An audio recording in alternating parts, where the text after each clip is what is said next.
Pagkatapos lamang niyang harapin ang 18 nakatatandang elder ng Yuhua sect, tahimik na bumalik si Ye Junlin sa Misty Peak. Ngunit hindi pa man siya nakakatikim ng kanyang inihaw na manok, ang pinuno ng Sword Burial Peak, na may maningning na mga mata at labis na mapagpakumbabang ekspresyon, ay nagsalita, "Senyor, mayroon pa ba kayong kulang na alahas? Kung kailangan ninyo, handa akong maging kwintas ninyo." Agad namang sumingit ang pinuno ng Fragrance Peak, itinulak ng malakas ang pinuno ng Sword Burial Peak, at may pagkasuklam na sinabi, "Umalis ka dyan, lalaking mabaho. Hindi ka kailangan ni Junior Brother Ye." Pagkatapos ay marahan siyang lumingon kay Ye Junlin, na may kumikislap na mga mata at nagpapahiwatig, "Junior Brother Ye, pinaghirapan mo. Hayaan mong masahihin ka ni Senior Sister." Sa tabi nila, si Xuyon Yan ay mapait na natawa, "Ngayon lang namin nalaman ang tunay mong cultivation. Kung hindi, hanggang kailan mo balak itago ito sa amin, Junior Brother Ye?" "Ay, dapat pala, dakilang Elder Ye." "Tama, dakilang Elder Ye na walang kapantay." Sa gitna ng mga nagtatakang tingin, umubo si Ye Junlin at mahinahong nagsabi, "Dapat magpakumbaba ang isang tao." Pagkatapos ay umupo siya sa upuan at kinagat ang isang piraso ng kebab na may kasiyahan. Sa sandaling ito, si Hong Qianye ay nakatayo na parang isang estatwa. Ang kanyang mukha ay maputla at ang pawis ay tumutulo na parang batis. Ang kanyang puso ay magulo at naisip niyang tumakas. Ngunit sa sitwasyong ito, saan ako pupunta? Ang distansya sa pagitan ko at niya ay kasing layo ng agwat sa pagitan ng isang langgam at isang dragon. Sa pag-iisip na ito, si Hong Qianye ay pinagpawisan ng malamig at sumumpa sa kanyang puso, nakakainis. Ang lalaking ito ay napakatuso. Malinaw na mayroon siyang mataas na cultivation, ngunit nagpanggap siyang mahina. Walang hiya. Bakit ba ako nagkamali sa bawat hakbang? Ngayon na napagtanto ko na ang lahat, ang tanging alalahanin ko na lang ay ang buhay ko. Mabubuhay pa kaya ako? Habang siya ay nag-iisip, biglang napatingin si Ye Junlin sa kanya, at tila walang pakialam na nagtanong, "Nandito ka pa pala, Hong Qianye." Napailing ang buong katawan ni Hong Qianye, at ang kanyang isip ay tila tinamaan ng kidlat. Ano? Sa buong panahon, hindi niya ako pinansin. Kinalimutan niya ako, binaliwala, at itinuring na parang hindi ako nag-exist. Nang makita siyang nanghihina, nagbigay si Ye Junlin ng isang kahilingan na napakagaan, ngunit nagdulot ng panginginig sa iba, "Senior Brother Xu, pakiusap, harapin mo siya para sa akin. Hiwain mo siya ng pino at ipataba sa mga puno ng paulonia sa courtyard, upang maging mas mataba ang lupa." "Salamat." Ang pinuno ng Sword Burial Peak ay nakaramdam ng pangangati sa loob ng isang segundo, ngunit agad na tumango at nagsabi, "Sige, walang problema." Agad niyang binunot ang kanyang espada, na nakatutok kay Hong Qianye, at handa na siyang hatiin ng walang pag-aalinlangan. Agad na lumuhod si Hong Qianye, ang kanyang mukha ay puno ng takot, "Master, maawa ka. Gagawin ko ang lahat para makabawi sa aking mga pagkakamali. Bigyan mo ako ng isang pagkakataon." Tiningnan ni Ye Junlin si Hong Qianye, ang kanyang mga labi ay bahagyang nakangisi, at sinabi sa isang mapanuksong tono, "Dati-rati ay napakatapang mo, ngunit ngayon ay bigla kang natakot." Nang marinig ito ni Hong Qianye, gusto na lang niyang magtago sa lupa. Ang kanyang mukha ay nag-init, at naramdaman niya na parang sinampal siya sa kanyang karangalan. Ngunit ang kanyang buhay ay mas mahalaga. Kinagat niya ang kanyang labi at sinubukang bumuo ng isang pangungusap na kasing ayos hanggat maaari, "Master, ako ay mayabang, mangmang, at hindi alam ang aking lugar. Pakiusap, bigyan mo ako ng isang pagkakataon upang maitama ang aking mga pagkakamali." Ngumisi si Ye Junlin, ang kanyang mga mata ay puno ng paghamak, "Sige, sampalin mo ang iyong sarili. Kapag sinabi kong tumigil, tumigil ka." Ang mga salitang ito ay ganap na sumira sa natitirang paggalang sa sarili ni Hong Qianye. Lumunok siya, nanginginig ang kanyang mga kamay at itinaas ang mga ito. Pagkatapos ay sinampal ni Hong Qianye ang kanyang mukha ng napakalakas na dumugo ang kanyang bibig. Ngunit kinagat niya pa rin ang kanyang labi at patuloy na sinampal ang kanyang sarili. Bawat sampal ay parang isang pako na pumupukpok sa kanyang karangalan. Ngunit wala siyang karapatang magreklamo. Isa lang ang nasa isip niya, basta't mabuhay siya. Ano ang mga sampal na ito? Ang mga sampal ay umalingawgaw sa buong Than Nili Mountain. Maging si Baek Xiaoxi ay nakaramdam ng sakit para kay Senior Brother Hong. Nang siya ay gumawa na sana ng hakbang upang tulungan siya, nagpadala si Ye Junlin ng isang tingin na kasing talim ng isang kutsilyo. Gusto mong tulungan? Subukan mo. Agad na tumigil si Baek Xiaoxi at bumulong, huwag na lang akong makialam. Baka magkagulo pa. Kahit na ang grupo ni Naksuyeon ay natahimik ng ilang sandali, pagkatapos ay bumuntong hininga. Hindi ko gustong patawarin si Hong Chanye dahil sa personal na damdamin, ngunit nakikita ko pa rin ang kanyang potensyal. Kung magagabayan siya, maaari siyang maging isang malaking asset sa sekta. Basta't si Ye Junlin ay narito upang pigilan siya. Pagkatapos ay lumapit siya kay Ye Junlin at taimtim na nagpayo, sa totoo lang, ang pagtataksil sa sekta ay dapat parusahan ng kamatayan. Ngunit isinasaalang-alang na si Hong Chanye ay tumulong din sa pagprotekta sa sekta sa nakaraang labanan, maaari itong ituring bilang pagbabayad sala. Iminumungkahi ko na huwag siyang patayin, ngunit ipadala siya sa likod ng bundok upang magnilay-nilay at magbayad para sa kanyang mga kasalanan. Tumango ang mga pinuno ng PIK at walang tumutol. Alam ni Ye Junlin na ang tamang oras ay dumating na, kaya't walang pakialam niyang sinabi, sige, maaari kitang patawarin sa kamatayan, ngunit hindi kita patatawarin sa buhay. Ngayon, lumayas ka at magnilay-nilay sa likod ng bundok. Nanigas si Hong Chanye, ang kanyang mga pisngi ay namamaga at ang kanyang mukha ay pula dahil sa mga sampal. Mukha siyang kaawa-awa at nakakatawa, ngunit yumuko pa rin siya ng malalim, ang kanyang boses ay puno ng kalungkutan, nagpapasalamat ako sa Master sa pagliligtas sa aking buhay. Pagkatapos ay tumakbo siya palayo sa Misty Peak na parang hinahabol ng demonyo. Walang nagsalita. Lahat ay nakatingin sa kanya na may pagkahabag. Umiling si Naksuyeon at mapait na natawa, ang iyong alagad ay talagang nagpapaginhawa sa atin. Umismid ang pinuno ng Sword Burial Peak, ang kanyang mukha ay puno ng panunuya, si Junior Brother Ye lang ang makakapigil sa kanya. Kung wala si Junior Brother Ye, wala tayong halaga sa kanyang mga mata. Ngumiti rin ang pinuno ng Fragrance Peak, ang kanyang boses ay nagpapahiwatig, gayunpaman, siya ay isang pambihirang henyo mula pa sa simula. Ang katotohanan na kayang panatilihin siya ng Xuan Chen sect ay dahil kay Junior Brother Ye. Bumuntong hininga si Ye Junlin na nagpanggap na responsable, kasalanan ko ang lahat. Palagi ko siyang pinapayagan na naging sanhi ng kanyang pagiging masama. Huwag kayong mag-alala, titiyakin kong disiplinahin ko siya ng maayos. Ito ay tila isang responsableng guro, ngunit sa katotohanan, siya ay nasisiyahan dahil walang mas nakakatuwa kaysa makita ang kanyang matigas ang ulo na alagad na may namamagang mukha na parang ulo ng baboy, na nagmumukmok at kailangang lunukin ang sama ng loob at peking ngumiti ng hindi naglakas loob na sabihin ang kahit ano. Ito ay napakasaya. Ngayong tapos na ang lahat, sumandal si Ye Junlin sa kanyang upuan at kinawayan ang kanyang kamay upang baguhin ang paksa, Xiaoxi.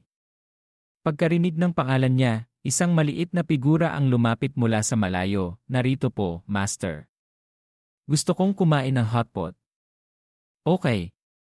Puntahan mo na at magluto, sagot ni Ye Junlin. Ikiniling ng pinuno ng Sword Burial Peak ang kanyang ulo sa pagtataka, Junior Brother Ye, ano ang hotpot? Ito ba ay pagtatapon ng buong kaldero sa apoy? Ah, kaya palang kainin ang bagay na yon, tanong niya. Hindi mapigilan ni Ye Junlin ang kanyang ngisi, haha, kung gusto ninyong malaman, maaari kayong manatili at subukan ito. Sige, sagot nila. Samantala, sa isang liblib na lugar sa likod ng bundok, isang figura ang tahimik na nakatayo, ang kanyang presensya ay malungkot. Tinitigan niya ang kanyang refleksyon sa lawa, na nagpapakita ng kanyang namamaga na mukha na parang ulo ng baboy. Ang kanyang mga mata ay namula at hindi niya mapigilan ang pait na bumabaha sa kanyang puso. Hindi ko akalain na ang aking paglalakbay upang baguhin ang tadhana ay magiging napakahirap. Hindi ako naniniwala na maaari kang maging mapagmataas ng napakatagal. Basta't magsanay ako ng husto, balang araw ay maaabot ko ang great accomplishment o higit pa. Ye Junlin, maghintay ka lang. Balang araw, babalik ako. At sa gayon, isang buitre na malapit ng mailibing ay humukay ng daan para sa kanyang sarili, na nangangarap ng araw na siya ay makakaganti, na hindi alam na ang araw na iyon ay maaaring hindi dumating. Hindi nagtagal, ang balita tungkol sa labanan sa Desolate Province ay kumalat sa lahat ng dako. Sa loob ng ilang araw, naging sanhi ito ng kaguluhan sa buong Eastern Region. Ang pinakanagulat ay ang Buddhist Province. Ang mga monghe ay naghihirap, humahawak ng kanilang rosaryo, nagdarasal para sa kapatawaran, at naggangalit ang kanilang mga ngipin sa galit. Si Junlin ng Xuanxian sect ay talagang nasa great accomplishment realm. Winasak niya ang daan-daang libong hukbo at nilipol ang 18 venerable ng Yuhua sect. Napakalaking karma. Mayroon akong pinsan doon. Malamang na naglaho na siya ngayon. Sa tingin ko, wala akong pagpipilian kundi ang alagaan ang kanyang asawa para sa kanya. Napakalaking responsibilidad. Samantala, sa isang malayong palasyo sa Spirit Province, si Xu Tianyi ay abala sa isang masigasig na aktibidad, ngunit ang balita ay tumama sa kanyang mukha na naging sanhi ng kanyang pagkawala ng lahat ng pakiramdam. Gusto na niyang itumba ang mesa dahil sa galit. Impossible. Paano magkakaroon ng ganoong kakilakilabot na karakter ang Desolate Province? Ang taong ito ay tiyak na isang muling pagkakatawang tao ng isang malakas na tao mula sa immortal world. Hindi siya maaaring maging isang ordinaryong katutubo. Nanginginig pa rin ang kanyang tagapagbantay habang nag-uulat, ang kanyang boses ay puno ng kalungkutan, "Young Master, totoo ito." Napakalakas niya. Nang marinig ito ni Xu Tianyi, pinagpawisan siya at ang kanyang mukha ay kasing puti ng papel. Buti na lang at hindi ako gumawa ng hakbang. Kung hindi, kahit na ang aking ama ay hindi ako maililigtas. Pagkatapos ay bumuntong hininga siya at kinawayan ang kanyang kamay upang mag-utos, maghanap ka ng higit pang babaeng practitioner. Kailangan ko ng kaunting aliw. Natigilan ang tagapagbantay, ang kanyang isip ay hindi pa natutunaw ang utos. Ha? Nang makita ito ni Xu Tianyi, galit siyang sumigaw, "Nakatayo ka pa rin dyan. Hindi mo ba naintindihan ang sinasabi ko? Sinabi ko na umalis ka na. Kung hindi ka aalis, tatawagin ko ang iyong ina upang mag-ambag dito." Pagkarinig nito, ang mukha ng tagapagbantay ay naging berde at dali-dali siyang tumakbo palabas ng silid.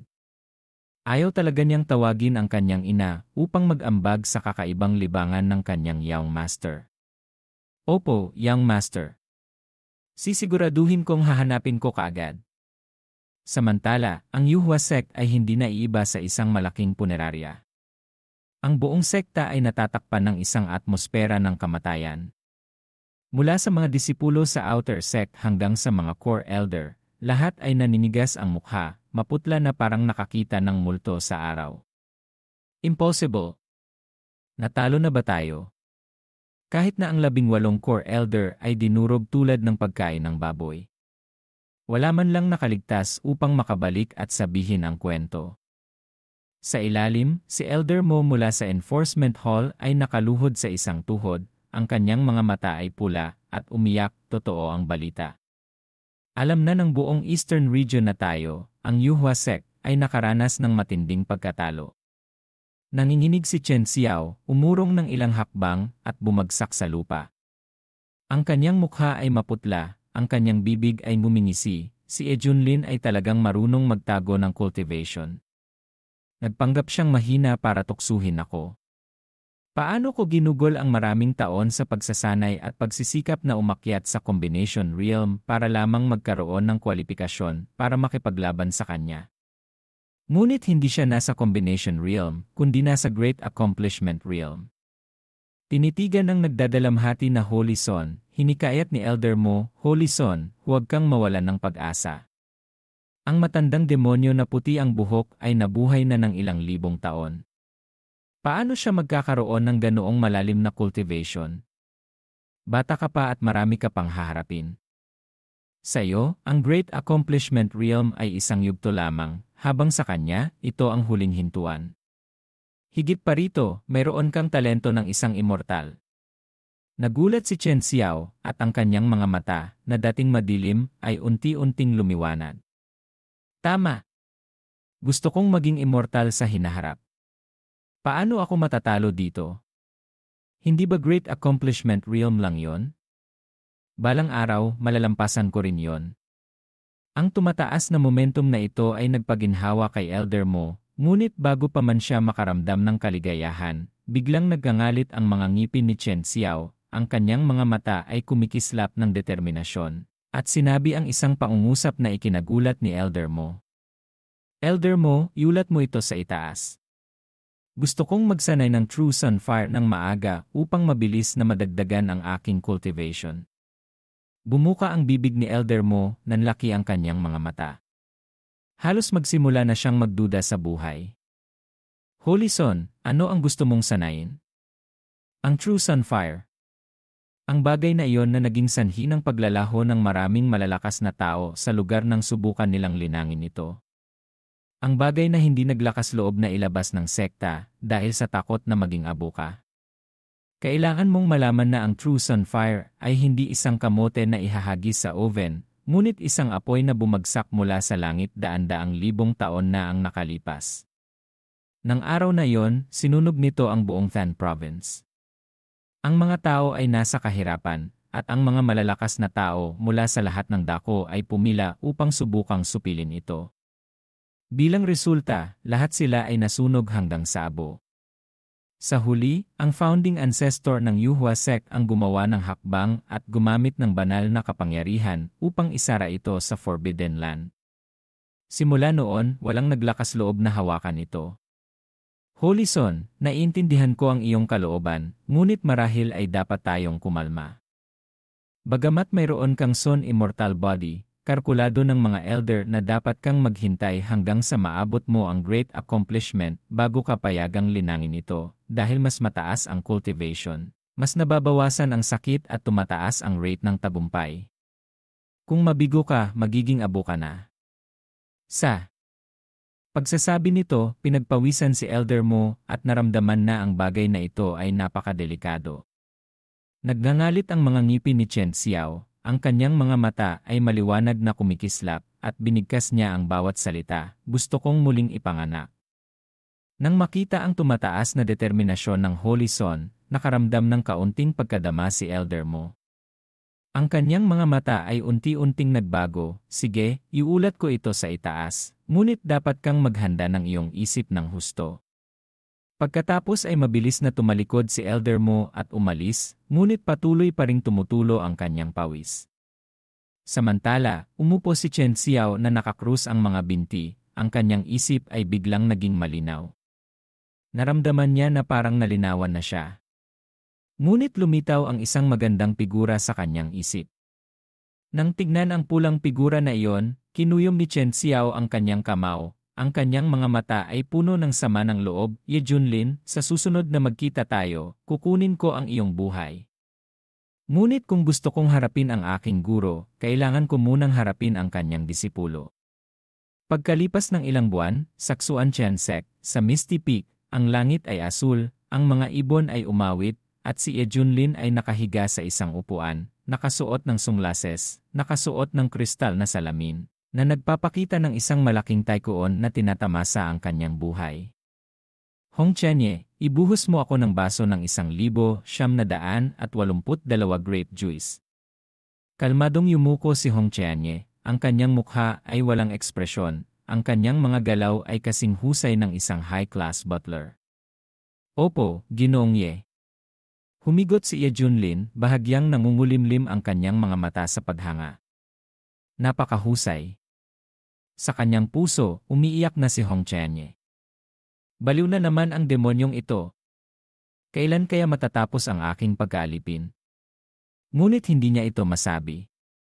Maaari lamang niyang ipagpatuloy ang pagganap ng isang modelo na butler. Sa sandaling ito, biglang umalinggaw ang matamis na boses ng sistema, na-refresh na ang mga oras ng pag-check-in ngayon. Nais mo bang mag-check-in?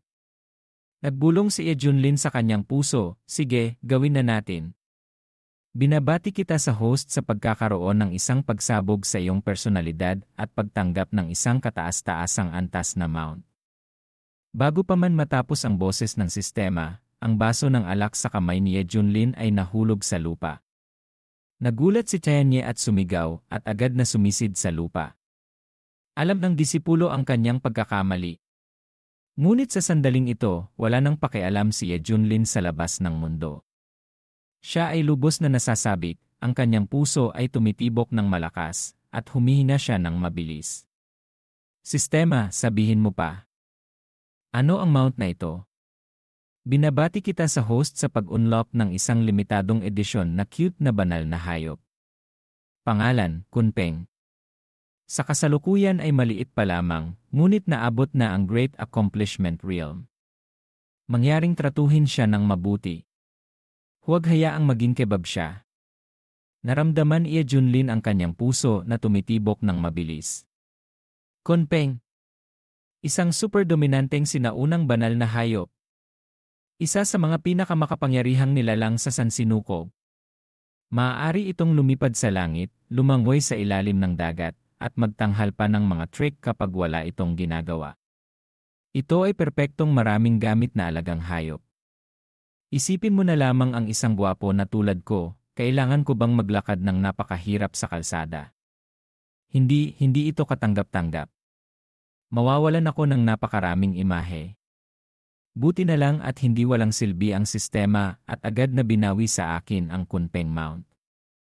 Ito ang supercar ng mundo ng paglilinang. Hindi lamang ito maginhawa, ngunit tataas din ang aking antas ng kamanghamanghang kapag ako ay nakikipaglaban. Isipin mo na lamang ang eksena ng paglipad sa langit na may mapagmataas na mata na nagdudulot ng panginginig ng tuhod sa kaaway. Ito ay tunay na isang numero unong kasangkapan sa pamumuhay.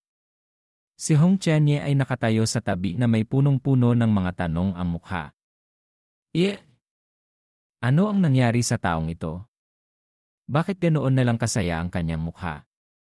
Nakakainis. Bakit may taong kayang maging walang malasakit?